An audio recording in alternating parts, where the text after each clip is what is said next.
ஓம் சாய்ராம். என் அன்பு குழந்தையே, சட்டென என் தீபத்தை தொட்டுக்கொள். மிக மிக அவசரம். ஆம், வரும் வியாழனில் நல்ல செய்தி கேட்பாய் என் செல்லமே. ஆறுதலை அடுத்தவர்களிடம் தேடாதே என் செல்லமே. உனது கஷ்டம் நஷ்டம் எதுவென்றாலும் அது உனக்குத்தான் வலியும் வேதனையும். அடுத்தவர்களுக்கு அது வெறும் கதைதான் என்பதை முதலில் உணர்ந்து கொள். உனக்கு நீயே ஆறுதல் கூறும் வகையில் மனதைரியத்தை வளர்த்து கொள்ள வேண்டும்.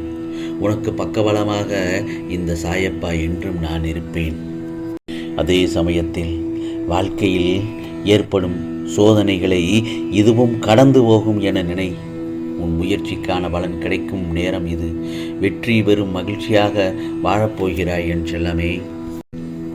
உன் முன்னேற்றத்திற்கு யார் வடிவில் எந்த விதத்தில் வந்து உதவலாம் என்று நான் சிந்தித்து கொண்டிருக்கிறேன். கவலைப்படாதே. இந்த சாயப்பா ஏதாவது ஒரு ரூபத்தில் யார் வடிவிலாவது வந்து உன்னை முன்னேற்றி உனக்கு நிம்மதியான வாழ்வை தருவேன்.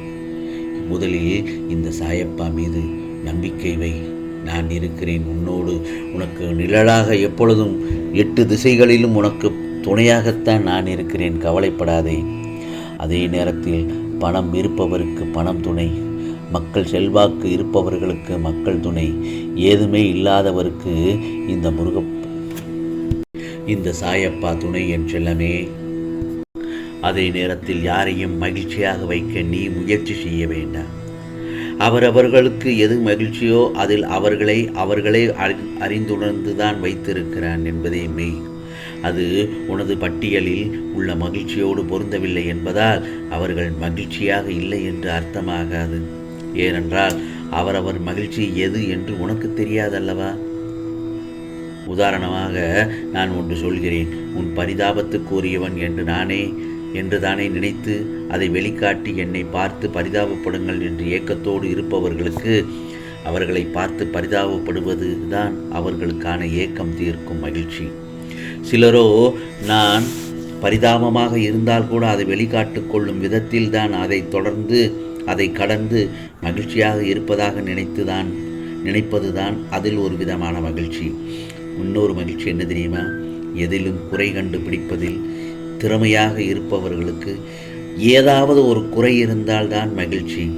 தனக்கு குறையே இல்லையே என்றாலும் கூட நாடகத்திலோ அல்லது சினிமாவிலோ வரும் குறையை எண்ணி புலம்பி அந்த புலம்பலை ஏற்றுக்கொள்பவர்கள் இருந்தால் அது ஒரு விதமான மகிழ்ச்சி தான். ஆகவே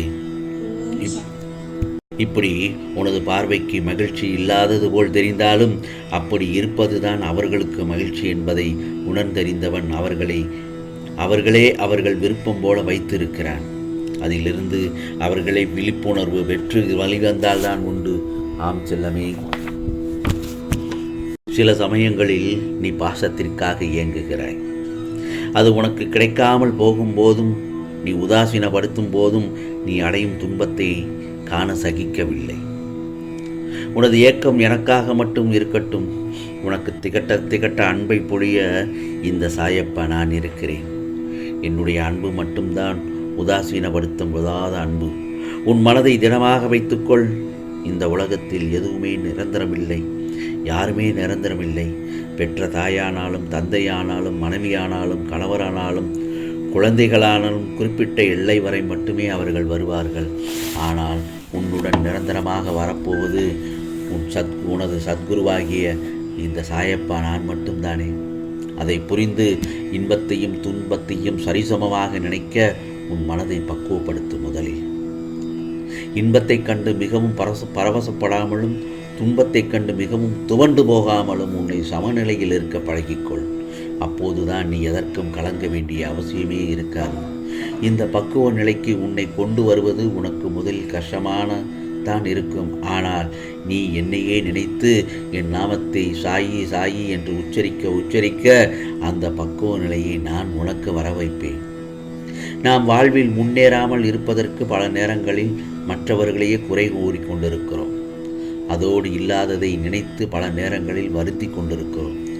அதற்கு மாறாக இருப்பதை வைத்தே வாழ்வில் முன்னேறத் தொடங்கியிருந்தால் இதற்குள் உனது வாழ்வு எப்படியோ உயர்ந்திருக்கும் அல்லவா? ஆகவே இருப்பதை வைத்து நிறைவு அடைவதும் இல்லாததை நினைத்து வருத்தப்படாமல் வாழும் மனமுள்ளவர்கள் எவரோ அவரே நோயற்ற நிலையுடன் நீண்ட ஆயுள் பெற்று மகிழ்ச்சியுடன் வாழ்வார்கள். அன்று தென்றல் ஒரு பாறையை கடந்து போனது. அது போகும்போது அந்த பாறையின் மேல் ஒரு சிறிய விதை கிடந்ததை கண்டது. உடனே தென்றல், அந்த விதையிடம், நீ இருக்கிற இடத்தை கண்டாயா? அது ஒரு பாறை. அங்கு உன்னால் எதுவும் செய்ய முடியாது.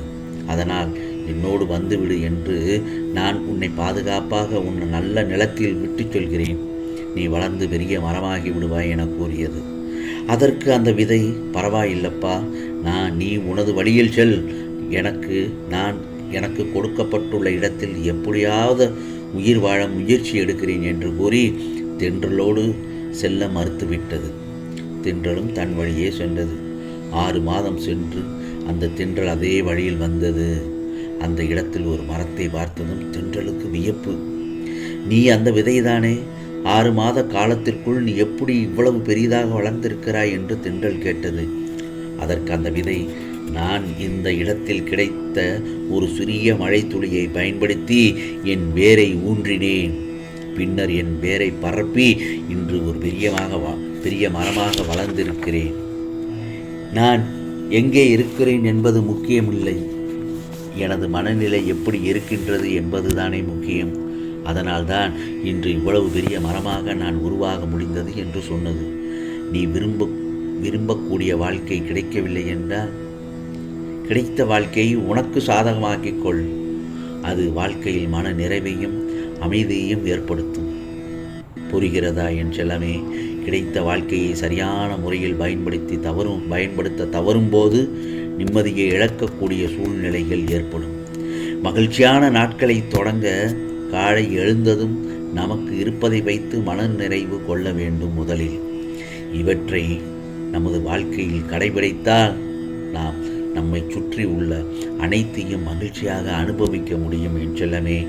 ஆகவே பொறுமையை விட மேலான தவமும் இல்லை, திருப்தியை விட மேலான இன்பமும் இல்லை, இரக்கத்தை விட உயர்ந்த அறமும் இல்லை, மன்னித்தலை விட ஆற்றல் மிக்க ஆயுதம் இல்லை. தோல்விகள் சூழ்ந்தாலும் இருளை விளக்கும் கதிரவனைப் போல அதனை நீக்கி அடுத்தடுத்த வெற்றிப்படியில் கால் எடுத்து வை. முடியும் வரை அல்ல, உனது இலக்கையினை அடையும் வரை இந்த விடியல் உனக்கான விடியலாக இருக்கட்டும். முகமலர்ச்சியோடும் நம்பிக்கையோடும் எழுந்து உனது நாளை துவங்கு என் செல்லமே. இந்த நாள் உனக்கான நாளாகத்தான் இருக்கும். இன்று இரவு நீ தூங்குவதற்கு முன் ஓம் சாயி என்று நான் சொல்வதை நம்பிக்கையுடன் சொல்லி தூங்கு. உனக்கானது நிச்சயமாக நல்லது நடக்கும். நல்லதே நடக்கும், நல்லதே நடக்கும். ஓம் சாய்ராம், ஓம் சாய்ராம். ராம்ஜி அருள் கிடைக்கட்டும்.